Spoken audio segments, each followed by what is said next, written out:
अस्सलाम वालेकुम my YouTube family, कैसे हो आप सब। उम्मीद करती हूँ आप सब खैरियत से होंगे। तो गाइस आज देखें मैं आपको किचन में नज़र आ रही हूँ। ये बर्तन धुले पड़े थे जो सेट करने थे। तो जो था ना किचन कुछ थोड़ा सा बिखरा पड़ा था, जो मैंने जो था ना अभी सेट करना था। किचन आपको पता है, किचन जितना मर्ज़ी नीट करो लेकिन फिर भी साथ साथ जो है ना वो फिर भी चीज़ें आगे पीछे जो है ना वो होती ही रहती हैं। तो आपने व्लॉग जो है वो पूरा वॉच करना है, कमेंट करनी है, चैनल को लाइक करना है, शेयर करना है, सब्सक्राइब करना है। बस यहाँ जो थे ना कप वगैरह ये सारे बर्तन जो थे वो मैं बारी बारी जो थी ना वो कबर्ड में सेट कर रही थी। तो कैमरा जो था वो दूर सेट हुआ था, इसलिए तो मैं आपको दिखा नहीं सकी। मैंने आपको बाद में लास्ट में ज़रूर दिखाऊंगी कि मैंने ये कबर्ड में कैसे सेट किए हैं। तो बर्तन तो आपको पता है किचन में बहुत ज़्यादा हो जाते हैं गंदे, तो वो बार बार धुल के जो है ना वो फिर इधर ही रखने पड़ते हैं, क्योंकि वो इस बास्केट में रख दो ना तो फिर वो जितना वो पानी है ना वो निकल जाता है। क्योंकि गीले बर्तन जो है ना वो तो कबर्ड में तो नहीं ना रखने होते, क्योंकि जिसकी वजह से फिर कबर्ड भी ख़राब हो जाती है। तो बस फिर वो ड्राई होते हैं तो फिर ही जो है ना वो रखने पड़ते हैं। तो बस ये ड्राई हो गए थे तो मैंने कहा ये मैं सारे टिफ़न जो है ना ये भी रख रही थी। टिफ़न भी ड्राई हो चुके थे तो बस ढक्कन बंद करके तो फिर मैंने ये भी सेट किए थे। ये प्लेट्स थी और टिफ़न्स थे और कप वगैरह थे ना। तो ये ज़ाहिर सी बात है ये निकलने थे बास्केट्स में से, तो नेक्स्ट जो थे फिर वो धुलने थे बर्तन। तो सालन तो जो था वो मैंने बना चुकी थी, तो फिर सालन भी अभी आउट करना था। फिर मैंने कहा पहले मैं अपने बर्तन जो है ना ये सारे जो हैं ये सेट कर लूँ, तो फिर जो है ना वो सालन वो भी निकाल लूँगी। तो बस बर्तन तो मैंने रख लिए थे काफ़ी। तो आपने कमेंट में लाजमी बताना है कि आपको मेरे व्लॉग्स कैसे लगते हैं, कमेंट लाजमी करना है ताकि मैं आपके लिए अच्छे अच्छे व्लॉग्स लेकर आऊँ।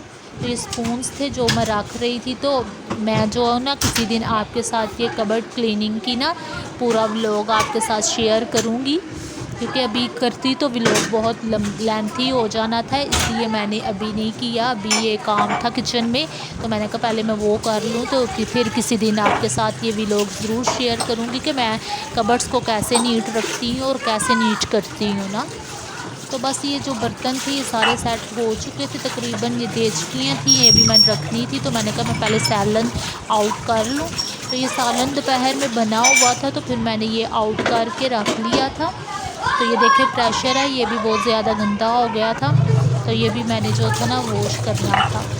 तो सालन तो आउट कर लिया था मैंने, बस इसलिए हल्का हल्का जो था ना वो भी गर्म था सालन। फिर मैंने इसको अभी फ्रिज में नहीं था रखा, मैंने कहा ये ठंडा होगा। तो फिर ये देचकी ये थी तो ये मैंने कहा यहाँ कबर्ड में रखने हैं नीचे, तो वो कबर्ड में फिर मैंने रख दी थी। तो अब तो मौसम भी चेंज हो रहा है काफ़ी ज़्यादा, तो अच्छा है। सर्दी का भी मौसम एक इंजॉय करने वाला मौसम है। तो बस जो था ना गर्मियाँ मुझे तो अच्छी नहीं लगती, गर्मियाँ तो गई हैं, तो शुक्र है आहिस्ता आहिस्ता, लेकिन दोनों मौसम में अल्लाह ताला का जो है ना वो शुक्र ही अदा करना चाहिए। देज की ये थी बस, ये जो थी है मैं नीचे रख रही थी कबर्ड में। तो मौसम चेंज हो रहा है, मौसम चेंज में अपना भी ख्याल रखें, अपने घर वालों का भी ख्याल रखें बहुत, क्योंकि मेरी भी आवाज़ चेंज है। मुझे कुछ दिनों से ना फ्लू हुआ था, तो अभी वो थोड़ा जो है ना वो ठीक हुआ। बस ये कुछ बर्तन थे जो पड़े थे, ये ग्लास थे, वो मैं वॉश कर रही थी।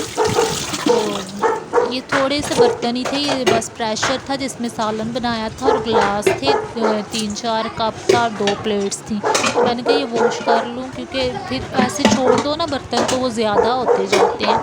तो बस मैंने कहा अब आई हूँ किचन में तो ये वॉश कर लूँ, क्योंकि मैं जितनी बार किचन में आती हूँ ना जितने बर्तन पड़े होते हैं ना वो मैं साथ साथ ही वॉश करके ना रख देती हूँ। तो आपको भी नज़र नहीं ठीक से आ रहा, मैं ना कैमरा ज़रा सेट करके आपको बताती हूँ कि मैं कैसे बर्तन वॉश कर रही हूँ। तो बस ये मैंने कैमरा जो था वो फिर सेट कर लिया था। तो ये देखिए मैंने ये ग्लास धोए थे, कप धोए थे, और फिर मैंने जो था ना प्रेशर किए वो वॉश किया था। तो आपको पता है मुझे अपने घर के काम जो है ना करने खुद ही पसंद है, بعض گھروں میں جو ہے نا وہ باہر سے لوگ آتے ہیں گھر میں کام کرتے ہیں، لیکن مجھے یہ سسٹم نہیں پسند، اپنے گھر کا کام خود ہی کرنا چاہیے۔ ہاں مجبوری ہو تو پھر انسان کو جو ہے نا، بعض گھروں میں مجبوری بھی ہوتی ہے، کسی گھروں میں جو ہے لیڈیز وہ جاب بھی کرتی ہیں، پھر ان کے لیے مشکل ہو جاتا ہے، ظاہری بات ہے گھر کو بھی دیکھنا اور جاب بھی کرنا، تو جو ہے نا ان کے لیے تو کافی مشکل ہوتا ہے، اس لیے وہ رکھ لیتے ہیں۔ لیکن جو ہے نا مجھے گھر کا کام کرنا خود ہی پسند ہے، تو میں بہت شوق سے گھر کا کام کرتی ہوں۔ تو یہ دیکھیں پریشر نیچے سے بہت زیادہ جو تھا نا گندا ہو گیا ہوا تھا، تو وہ دوسرا بھی صابن جو تھا نا ختم ہو گیا ہوا تھا، تو میں نے پھر ایسے اس کو واش کر کے رکھ لیا تھا، تو ابھی بازار جائیں گے تو وہ لے کے آئیں گے، تو پھر وہ جو تھا نا ان کو میں واش کروں گی کسی دن، وہ بھی آپ کے ساتھ ضرور شیئر کروں گی کہ میں کس کے ساتھ واش کرتی ہوں، کیونکہ ابھی تو وہ ختم ہوا تھا دیچکیوں والا جو تھا نا صابن، تو ابھی تو میں نے جسٹ ایسے ہی اس کو واش کر کے رکھ دیا تھا، تو ابھی اتنا اچھا صاف نہیں ہوا، لیکن اس کو جس دن میں دوبارہ واش کروں گی آپ کے ساتھ ضرور شیئر کروں گی وہ بھی ولاگ نا، ابھی تو میں نے ایسے ہی واش کر کے رکھ دیا۔ بس یہ میں نے جو تھا نا وہ کبٹ میں نہیں تھا ابھی رکھنا، کیونکہ یہ گیلا تھا، تو گیلے برتن نہیں ہم کبٹ میں رکھتے نا، کبٹ خراب ہو جاتی ہے۔ تو یہ پلیٹس تھی کچھ پڑی، وہ بھی میں نے کہا میں ساتھ ہی واش کر دیتی ہوں۔ تو موسم آج کل جو ہے نا بہت اچھا ہو رہا ہے، تو آپ نے مجھے بتانا ہے آپ کو موسم کیسا لگتا ہے اور آپ کو میرے ولاگس کیسے لگتے ہیں، کیونکہ میں بہت کم جو ہوں نا بات چیت کرتی ہوں، بہت کم بولتی ہوں، تو میں جو ہوں نا جب میں پھر ولاگ بناتی ہوں تو مجھے سمجھ نہیں آتی کہ میں اتنی کیا باتیں کروں، کیونکہ اکیلے باتیں کرتے کرتے نا انسان تھک جاتا ہے، تو پھر سمجھ نہیں آتی کہ اور نیکسٹ باتیں اپنی یوٹیوب فیملی کے ساتھ کیسے کرنی ہے نا، تو میں بہت